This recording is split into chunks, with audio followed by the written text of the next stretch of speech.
નમસ્કાર દર્શક મિત્રો, ધ લોકસત્તા શોમાં આપનું સ્વાગત છે। ક્રિકેટના મેદાનમાં પ્રતિભાનો ઉદય અને પતન આપણે ઘણીવાર જોઈએ છીએ, પણ કેટલાક ખેલાડીઓની વાર્તા માત્ર રમત પૂરતી સીમિત નથી હોતી। આજે આપણે એક એવા યુવા ખેલાડીની વાત કરવાના છીએ જેણે પોતાના કરિયરની ટોચ પર પહોંચતા પહેલા જ એક ભયાનક વાસ્તવિકતાનો સામનો કર્યો અને ફરીથી મેદાન પર ગૌરવ સાથે પાછો ફર્યો। અમે વાત કરી રહ્યા છીએ અંડર-19 વર્લ્ડ કપ વિજેતા કેપ્ટન યશ ધુલની, જેમની વાપસીની કહાની ખરેખર પ્રેરણાદાયક છે। યશ ધુલ દિલ્હીનો રહેવાસી છે। તેનો પરિવાર દિલ્હીના જનકપુરી વિસ્તારમાં રહે છે। યશ ધુલે ખૂબ જ નાની ઉંમરથી ક્રિકેટ રમવાનું શરૂ કર્યું હતું। જ્યારે તે માત્ર 4 વર્ષનો હતો ત્યારે તેના પિતા વિજય ધુલે તેને ક્રિકેટ એકેડમીમાં દાખલ કરાવ્યો હતો। ત્યારથી જ તેની ક્રિકેટની સફર શરૂ થઈ હતી અને તેણે સતત પ્રેક્ટિસ કરીને આગળ વધવાનું ચાલુ રાખ્યું। ત્યારથી જ તેની ક્રિકેટની સફર શરૂ થઈ હતી અને તેણે સતત પ્રેક્ટિસ કરીને આગળ વધવાનું ચાલુ રાખ્યું હતું। યશ ધુલે પોતાનો અભ્યાસ દિલ્હીની બાલભવન ઇન્ટરનેશનલ સ્કૂલમાં કર્યો છે। આ સ્કૂલમાં ક્રિકેટની સારી સુવિધાઓ હોવાથી તે પોતાના અભ્યાસની સાથે સાથે ક્રિકેટ પર પણ ધ્યાન આપી શકતો હતો। તેણે ધોરણ 12 સુધીનો અભ્યાસ અહીંથી પૂર્ણ કર્યો છે। ક્રિકેટમાં પ્રોફેશનલ કારકિર્દી શરૂ કર્યા બાદ તેનો મુખ્ય ફોકસ રમત પર જ રહ્યો છે। માત્ર 19 વર્ષની ઉંમરે યશ ધુલનું નામ ભારતીય ક્રિકેટના ભાવિ સ્ટાર તરીકે ચર્ચાઈ રહ્યું હતું। માત્ર 19 વર્ષની ઉંમરે યશ ધુલનું નામ ભારતીય ક્રિકેટના ભાવિ સ્ટાર તરીકે ચર્ચાઈ રહ્યું હતું। અંડર-19 વર્લ્ડ કપમાં ભારતને વિજેતા બનાવ્યા બાદ તેણે આઈપીએલનો મોંઘો કોન્ટ્રાક્ટ મેળવ્યો।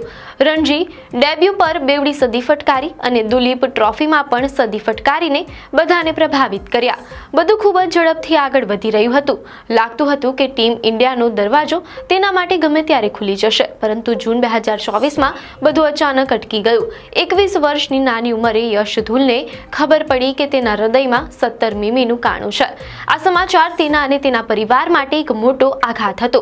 તેને તાત્કાલિક સર્જરી કરાવવાની ફરજ પડી અને 1 મહિના માટે સંપૂર્ણ આરામ કરવો પડ્યો। આ ઘટનાએ તેના ક્રિકેટ કરિયર પર એક મોટું પ્રશ્નાર્થ ચિહ્ન મૂકી દીધું।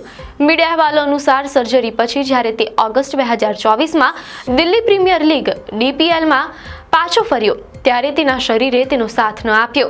તેનું બ્લડ પ્રેશર અને હૃદયના ધબકારા ઝડપથી વધી જતા હતા અને શ્વાસ ફૂલી જતો હતો। તેને ટુર્નામેન્ટ અધવચ્ચે જ છોડી દેવી પડી। એક ઇન્ટરવ્યુમાં તેણે તે મુશ્કેલ સમયને યાદ કરતા કહ્યું, તે સમય ખૂબ જ મુશ્કેલ હતો। મને ક્યારેક લાગતું હતું કે કદાચ હું ક્રિકેટ નહીં રમી શકું। સર્જરી મારા કરિયર માટે મોટો ઝટકો હતી, પરંતુ યશ ધુલે હાર માની નહીં।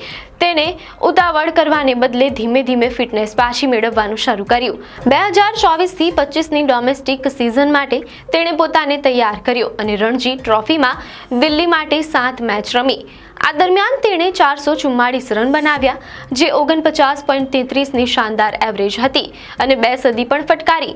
તમિલનાડુ સામેની તેની સદી તેના માટે સૌથી ખાસ હતી। યશ ધુલે જણાવ્યું કે આ ઇનિંગ મારા માટે ખૂબ જ મહત્વપૂર્ણ હતી, કારણ કે મારા પરિવારને પણ ચિંતા હતી કે હું લાંબા સમય સુધી રમી શકીશ કે નહીં, પણ મેં આખો દિવસ બેટિંગ કરી અને દબાણમાં ટીમ માટે રન બનાવ્યા। તે સમયે મને ખૂબ સંતોષ થયો। આ ઇનિંગ પછી તેણે જે રીતે હેલ્મેટ ઉતારીને હાથ ફેલાવીને સેલિબ્રેશન કર્યું તે તેની અંદરની લાગણીઓનો પડઘો હતો।